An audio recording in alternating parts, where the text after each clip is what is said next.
¿Por qué tienes que discutir con todo el mundo? Porque el mundo está contra mí.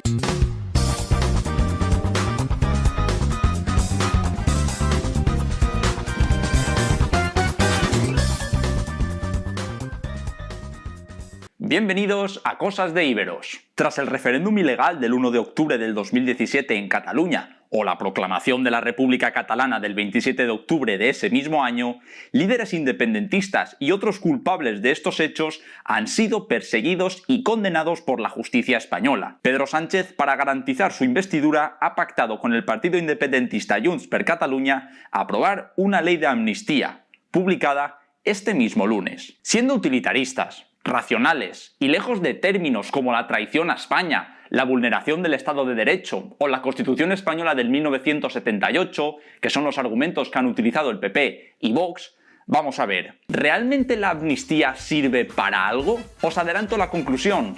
Como vamos a ver en este vídeo, la amnistía solo sirve para que Pedro Sánchez siga gobernando. Empecemos viendo en términos generales de qué va esta ley de amnistía, aunque tampoco voy a profundizar mucho porque seguro que ya lo habéis visto en la televisión, en la radio, en Twitter o donde sea. Lo que propone esta ley de amnistía es que todo delito que haya ocurrido entre el 1 de enero del 2012 y el 13 de noviembre del 2023 y que tuviese como objetivo la independencia de Cataluña quede impune. A la otra que lo alarguen un poco más este periodo y a ver si así también amnistiamos a los Puyol. ¿Desviaste dinero público para financiar ilegalmente tu partido independentista? ¿Trataste de sabotear infraestructuras públicas para causar daños físicos y económicos a los ciudadanos españoles, incluso siendo condenado por terrorismo? ¿Resistencia y atentados contra la autoridad? ¿Acosaste física y psicológicamente a ciudadanos por el mero hecho de no compartir contigo tus delirios independentistas?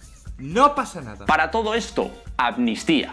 O sea, tú imagínate que eres el típico funcionario honrado que decide denunciar el uso fraudulento del dinero público para financiar a un partido independentista. Te humillan y te acosan por esto. Incluso ponen en peligro tu puesto de trabajo. Pues a todos los que te hicieron eso ahora les tienes que aguantar. Y encima con la resignación de que no se haya hecho justicia con ellos. Podemos ver, así a bote pronto, que la amnistía es algo bastante delicado. Hay que oponerse a la ley de amnistía porque esta esté en contra de la separación de poderes y por lo tanto de la Constitución Española del 1978. Lo primero es que la Constitución Española del 1978 recoge en su artículo 62 el derecho de gracia. El derecho de gracia, como el Tribunal Constitucional ha indicado en alguna que otra ocasión, comprende tanto el indulto como la amnistía. De esta forma, decir que la amnistía es contraria a la Constitución Española del 78 le falta un poco de chicha a ese argumento. Sí es cierto que una amnistía atenta contra la separación de poderes, pero es que la propia Constitución del 78 recoge herramientas que atentan contra la separación de poderes. Por ejemplo, el Consejo General del Poder Judicial en España, órgano de gobierno del Poder Judicial y que debería de ser independiente, es un órgano elegido por los políticos de turno. Lo que te quiero decir con esto es que si lo que te preocupa es la separación de poderes, no te debe de preocupar la amnistía, sino la Constitución Española del 78 en general. Igualmente, podemos pensar que existen causas que justifican vulnerar la separación de poderes o la igualdad de los españoles ante la ley. Si existe una causa justificada para ello, no tengo ningún problema. El problema, y como veremos en este vídeo, es que esta ley de amnistía del PSOE no tiene ninguna causa que justifique pasarse la separación de poderes por los cojones. Porque el único objetivo de esta ley es que Pedro Sánchez siga gobernando. ¿Esa es una causa que justifique esta ley? No. En primer lugar, el supuesto motivo de esta ley es recuperar la convivencia en Cataluña. Pero, ¿quién comenzó rompiendo esta convivencia con un referéndum ilegal? Además, viendo las manifestaciones de estos días, ¿de verdad con esta ley se va a recuperar la convivencia? Lo que está pasando es que una rotura social que solo existía en Cataluña ahora está pasando en toda España. Jugada maestra. ¿O es que solo los nacionalistas catalanes tienen derecho a enfadarse y a manifestarse y no los nacionalistas españoles? En segundo lugar, si el objetivo de esta ley es recuperar la convivencia, ¿por qué Pedro Sánchez no hablaba de amnistía antes de las elecciones del 23 de julio? ¿Qué pasa? ¿Que hace 4 meses no era necesario recuperar la convivencia y ahora de golpe sí? El único objetivo de esta ley de amnistía es que Sánchez siga gobernando. Y decir esto no es de ser del PP, ni ser de Vox, ni ser un nacionalista español exacerbado. Tengo interés por saber cómo se ve a sí mismo y por saber si usted se ve a sí mismo como un hombre de palabra, como un hombre con principios. He tratado siempre de cumplir con mi palabra. Como un hombre sincero. Trato de serlo. ¿Y por qué nos ha mentido tanto entonces, presidente? Dígame usted en qué. Estamos hablando de los pactos, señor Sánchez, con los partidos nacionalistas. Sí. ¿Usted qué les daría a cambio? ¿Les daría a cambio un referéndum o una amnistía? No, aparte que es que no es algo futurible. Es que ya llevo 5 años gobernando. Es que el independentismo pedía la amnistía y no la ha tenido. El independentismo lo que pide, y lo saben ustedes, y lo saben los telespectadores, es la amnistía. Algo que desde luego este gobierno no va a aceptar y que desde luego no entra en la legislación ni en la Constitución española. En defensa de la convivencia entre españoles, defiendo hoy la amnistía en Cataluña. Objetivamente hablando, Pedro Sánchez ha mentido a sus votantes. Y es que lo que no puedo llegar a entender es cómo los votantes del PSOE siguen tolerando más y más mentiras de Pedro Sánchez. Bueno, y no solo de Pedro Sánchez. Miremos a Salvador Illa, primer secretario del PSOE catalán antes de las elecciones. Y ni amnistía ni nada de eso. Lo repito para que quede claro. Ni amnistía ni nada de eso. En tercer lugar, vamos a ver por qué la amnistía no va a acabar con la sed de independencia del nacionalismo catalán. El primer motivo es que el nacionalismo catalán solo persigue un objetivo: la autodeterminación. Por más cesiones que le hagas, les damos más competencias, toleramos sus ataques al castellano, que si la reforma del delito de sedición, que si le perdonamos deuda, que si ahora los indultos, ahora la amnistía. Y más adelante también habrá un referéndum, que no os quepa la menor duda. El nacionalismo catalán no aspira a una mejor administración de Cataluña o un mayor bienestar de los catalanes. Y solo hay que ver el acuerdo entre PSOE y Junts per Catalunya.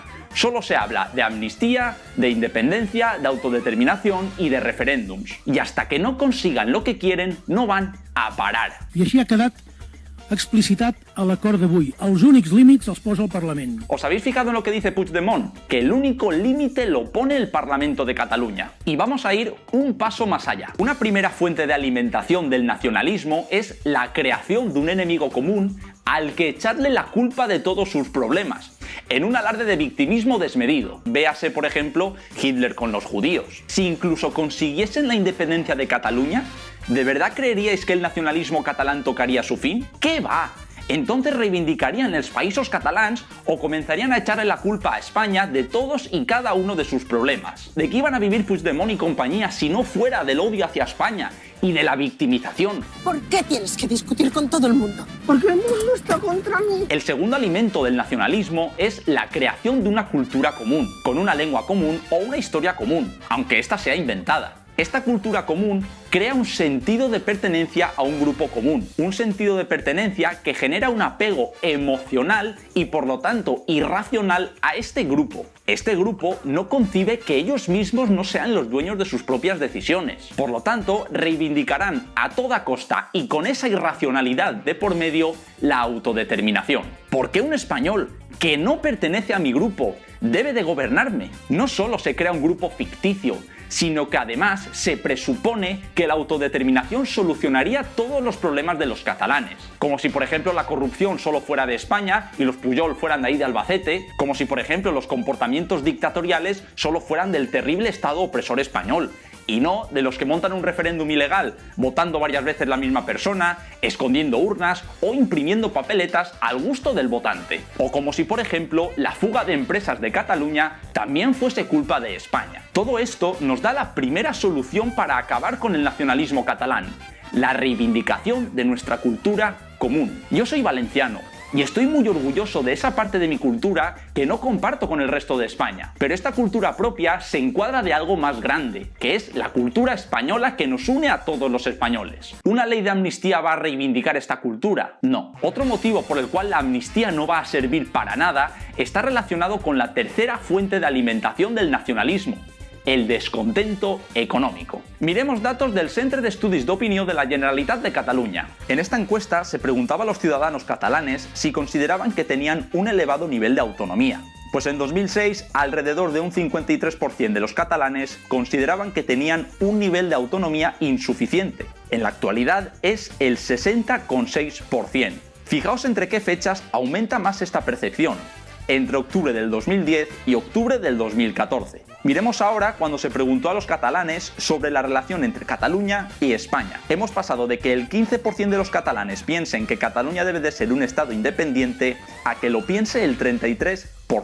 ¿Veis cómo las cesiones no sirven para nada? ¿Os habéis fijado el punto álgido de este deseo de independencia cuál es? También entre octubre del 2010 y octubre del 2014. ¿Y qué pasó entre octubre del 2010 y octubre del 2014? Fue cuando los catalanes tuvieron una peor percepción de su situación económica. Hasta casi el 40% de los catalanes consideraron que su situación económica era muy mala en este periodo, coincidiendo con los momentos más crudos de la crisis económica del 2008. ¿Cuándo tendrá más apoyo el independentismo? Cuando la situación económica empeore, porque las personas buscarán soluciones más disruptivas a sus problemas económicos del momento, mientras que en tiempos de bonanza económica apostarán por las opciones más tradicionales o más moderadas. Al currela de turno le dan igual els països catalans. Y no me vengas con chorradas, que tengo muchas cosas que hacer.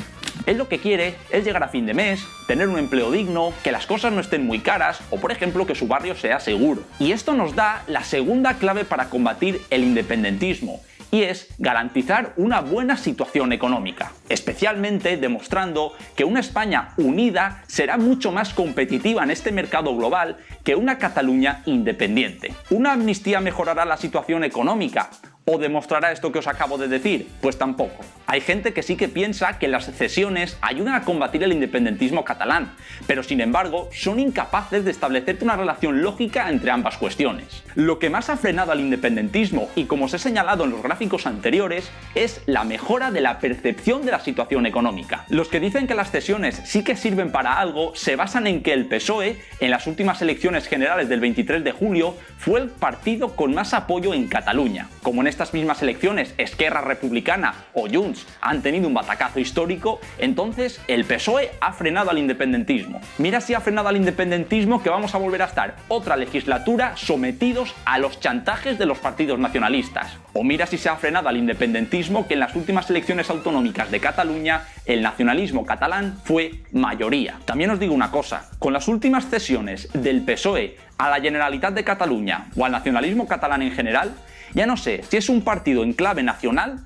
o se está convirtiendo en una nueva herramienta del independentismo catalán. Ojalá hubiesen más socialistas como García Paje, y ojalá los socialistas como García Paje se atreviesen a dar un paso al frente. Por último, he de decir que el nacionalismo español tampoco va a ser una forma de contrarrestar el nacionalismo catalán. Soy un patriota, y desde mi punto de vista, la mejor forma de combatir el nacionalismo catalán es el convencimiento. Debemos de reivindicar no solo nuestra cultura común, sino que además, económicamente, todos seremos más fuertes con una España unida. De esta forma, quería iniciar una serie de vídeos que tuviesen como línea argumental la lucha contra el nacionalismo catalán. Espero que sirvan para algo. En fin, espero que os haya gustado el vídeo, no olvidéis darle me gusta, suscribiros y compartirlo con la familia y amigos. Y, sobre todo, recordad siempre que los españoles, unidos, somos más fuertes. Un saludo.